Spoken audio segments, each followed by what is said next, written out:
Vamos fazer o exercício 5 da semana 5 e ele diz o seguinte: Bart Simpson está aprendendo a jogar xadrez e tem dificuldade em saber para qual direção ele pode mover sua torre.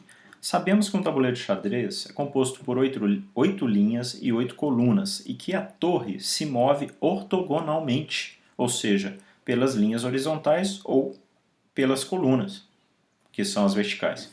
Escreva um programa que solicite ao Bart a entrada do número da linha e da coluna que indicam a posição de sua torre, por exemplo, posição 3, 5. O programa imprime quais são os possíveis movimentos da torre, ou seja, ele imprime o tabuleiro. Né? A gente vê aqui no exemplo de execução o que ele quer que imprima. Olha, eu vou trazer para cá.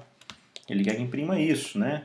Aqui seriam as colunas, aqui seriam as linhas e ele aqui estaria o tabuleiro, né? Então aqui a posição na linha 1, na coluna 4, ele vai poder mover, porque na verdade ele informou que está nas posições 6, 4, linha 6 e coluna 4, tá vendo?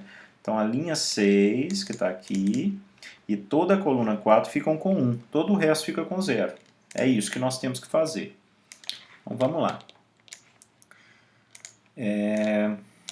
Então nós precisaremos, primeiro, solicitar ao usuário, ao Bart, que ele informe os valores de linha e coluna e nós vamos precisar validar.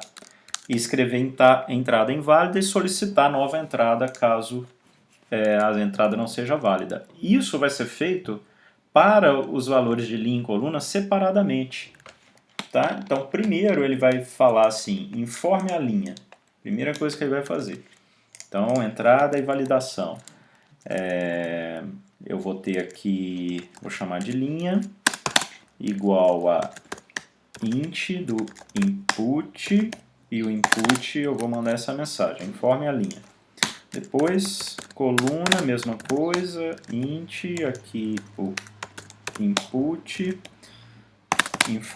pedindo a mensagem, informe a coluna. No entanto, entre essas duas operações de input, eu vou precisar fazer a validação. Então aqui eu vou colocar, enquanto linha for menor do que 1, ou, porque nunca vai ser os dois, né? Ou, então é o OR aqui que a gente tem que usar de todo jeito. Ou linha for maior do que 8, o que é para fazer? Pedir de novo a linha. E a mensagem que ele vai mandar é valor inválido, deve estar no intervalo 1, 8. Informe a linha. E ele vem de novo, informe a linha. Então, vou dar um print para a mensagem de erro. Valor inválido, deve estar no intervalo 1, 8. Ponto. Aí vem, informe a linha. Isso vai acontecer depois também para o valor de coluna. Então ele fica ali no while pedindo o valor da linha enquanto ele não digitar certo. E depois ele pede o valor da coluna. Nós já tínhamos feito esse tipo de validação que ele validava os dois juntos, duas variáveis de uma vez. Se uma delas não tivesse de acordo, ele pedia a entrada toda de novo. Assim é mais efetivo, porque a gente vê as entradas separadas. Então, enquanto a linha não estiver certa, ele pede para entrar a linha certa. Depois, mesma coisa ele vai fazer para a coluna. Então, aqui a gente também tem que fazer as devidas alterações. Então, informa a coluna, variável coluna. Aqui ele pediu coluna primeiro fora do while, aí ele testa. Se tiver nessa condição aqui não é válido o valor, e aí ele pede um novo valor. Então aqui inicialmente a gente já fez a entrada e a sua validação. O que nós vamos precisar agora para o processamento? Nós vamos fazer o seguinte, toda vez que ele entrar numa linha, a gente caminha por todas as colunas daquela linha para imprimir. É isso que nós vamos fazer, vai imprimindo linha a linha, ou seja, as colunas daquela linha. Mas a gente não imprime coluna, a gente imprime valor dentro de uma célula, quando a gente imagina ali uma matriz, que é o que tem que ser feito aqui. Então nós vamos precisar de um for primeiro, com i no intervalo 1 e 8, então ele vai no intervalo, posso colocar aqui 1 e 9, então ele vai entrar para 1, 2, 3, 4, 5, 6, 7, 8, para 9 ele não entra, o salto é de 1, não tem que fazer nada. Então aqui dentro do for, o que é para eu fazer agora? Um outro for para ele andar as 8 colunas. Então, o I é para ele andar por colunas, o I, aliás, pelas linhas. Primeiro for, ele vai pelas linhas. Isso pela minha modelagem, tá? Que pode ser talvez uma modelagem mais simples, né? Talvez vocês estão fazendo de outro jeito, pode acabar complicando. Aqui para o J no intervalo, mesma coisa, 1,9, porque é um for dentro do outro. O que é para eu fazer agora? Se é para eu imprimir 0 ou 1, tá? Eu estou imprimindo aqui só o básico primeiro. Eu não imprimi inicialmente um cabeçalho e também um cabeçalho de linha ou de coluna, como ele pede. Mas eu vou imprimir os intervalos para a gente ver se vai funcionar. Então, se... Agora é o seguinte, ó, se linha...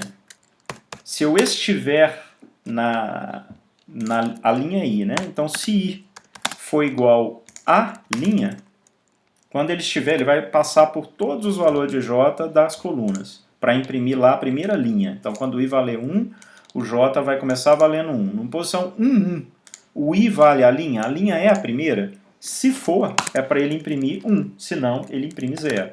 Então, print, aqui se for igual, é um espaço. Se não,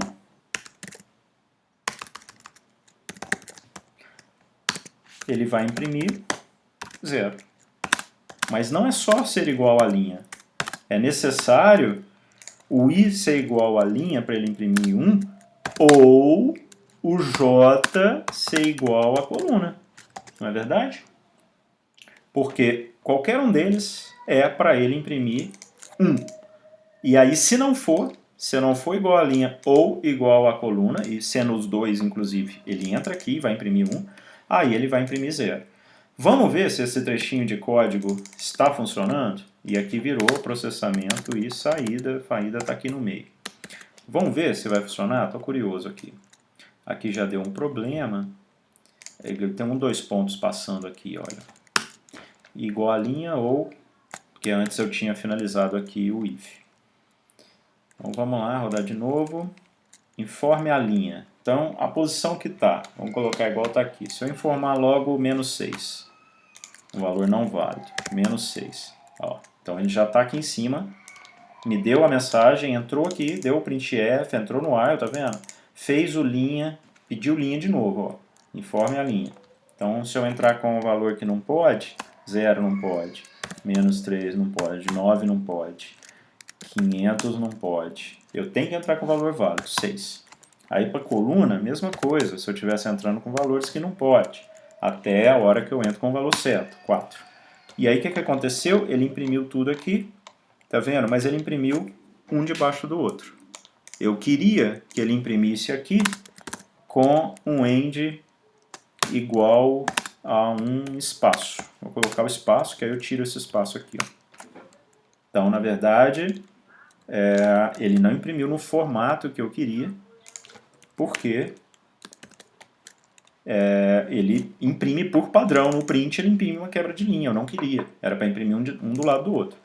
Então, só é para imprimir uma quebra de linha quando ele sair do for mais interno, ou seja, quando ele tiver já andado todos os elementos naquela linha, finalizado o andamento pelas colunas dentro de um dado intervalo. Então, aqui eu vou precisar dar um print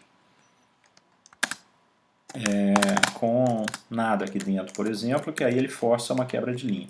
Vamos lá então. A linha vai ser 6 e a coluna 4. Então aqui, ó, na coluna 4 e na linha 6. Ó, 1, 2, 3, 4, 5, 6, 7, 8. Então ele está imprimindo a parte de linhas e colunas corretamente.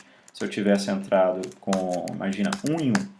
Então, ó, 1, primeira linha todinha, primeira coluna todinha está com 1. Então, deu certo aqui a minha mecânica, né, de decidir se ele vai imprimir 1 ou 0. Porque se tiver na linha ou se tiver na coluna, ele imprime 1, senão ele imprime 0. Então, essa é a dinâmica. Faltou imprimir os cabeçalhos aqui, ó. Tá vendo como é que ele vai pedir? Deixa eu mostrar de novo. Aqui, ó. Que ele quer esse cabeçalho aqui no início. E para cada linha ele também quer um cabeçalho, ó.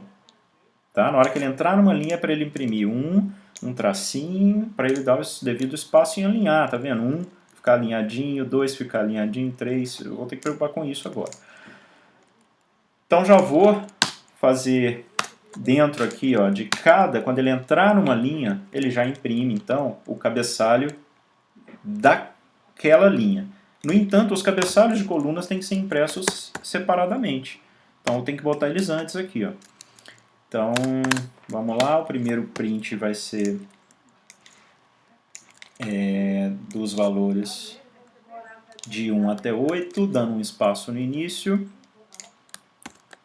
E aí ele também vai ter um print, eu vou usar 2 prints separados aqui, que eu acho que facilita um pouco o entendimento e a visualização também.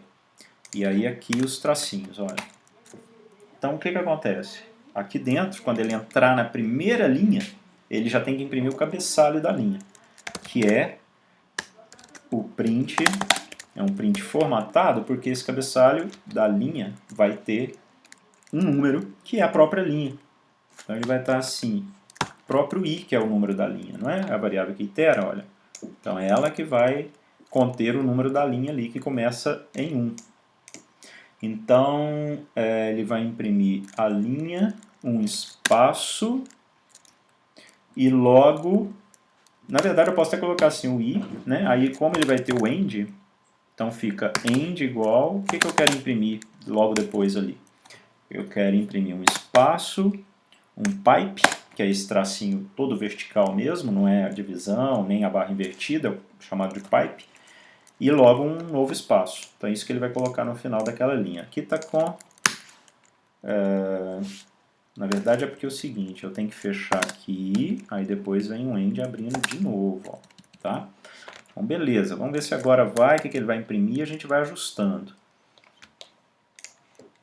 Linha 6 e 4, por exemplo. Ó, então agora sim. Então a coluna 4 está toda com 1, a linha 6 está toda com 1. E ficou tudo alinhadinho do jeito que ele pede, tá vendo? Então ótimo, nós conseguimos aí finalizar o programa.